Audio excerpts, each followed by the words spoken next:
Welcome back, Doomers and Doomettes. My name is Ethan, also known as Vixaries, and I'm your host. Today I wanted to take the time and briefly look into Red Rising by Pierce Brown, and hopefully by the end of this video convince you to pick it up. No spoilers for any major plot points, that will be a video for a different time. So without further ado, let's go ahead and get into this. So, in the realm of epic sci-fi fiction, or science fiction, a few series have managed to encapsulate the complexities of society quite like Pierce Brown's Red Rising. This is honestly my all-time favorite series, and the narrative crafts a meticulously organized society that, through a gridmark lens, represents the power dynamics and evolution of a class-devised universe spanning across our entire solar system. So, some 700 years before the onslaught of Red Rising's narrative, man's 14 generations witnessed the rise of a ruling class that subjugated and categorized people into color coded classes. A system overseen by a dominating oligarchy, these overlords, known as golds, represent the pinnacle of society's hierarchy and are pretty much regarded as gods. The upper echelons include other high colors with significant genetic enhancements. Silvers are going to be known as your financiers and businessmen. Whites are your clergy and adjudicators. Coppers, the administrator, attorneys and bureaucrats. And then below these are referred to as mid colors. Blues, who navigate the cosmos. Yellows, dedicated to medical research. Artistic violets, tech savvy greens, industrious oranges, and grays, representing military and law enforcement personnel.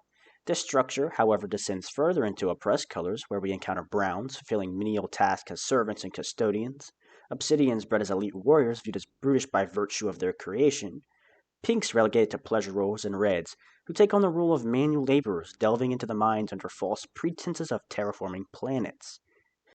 This seemingly well-oiled societal machine is disrupted by the tale of Darrow, our main character, who's a red, who, entrenched in the deception that his hard labor would bring forth terraformed worlds, discovers the bitter truth of an already verdant Mars, exploited for its helium-3 by those living in abundance on the surface.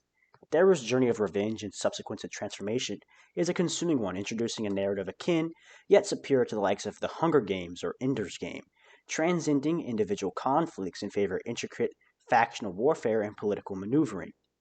Building on this, however, Pierce Brown's inclusion of human elements, the growth of friendships, and the tender and dangerous paths of love and subsequent devastation, it's this human core that makes Red Rising distinctive in the saturated market of action-focused science fiction. So, what do you get when you add all of these together? Well, what emerges is a narrative that expertly balances the personal stories and character driven arcs with grand political intrigue. Readers find themselves immersed in the tension fueled by both internal struggles and an extensive game of wit, political intrigue, and combat that shapes the course of this society. Pierce Brown's initial trilogy, composed of Red Rising, Golden Sun, and Morning Star, is a complete saga in itself, offering readers a satisfying conclusion while leaving room for the continuation in subsequent novels. Such a narrative structure provides an optimal stopping point for those satisfied with the initial arc, as well as a gateway for those curious to delve further into the expansive universe he has created. And trust me when I say that you won't be able to stop yourself from continuing.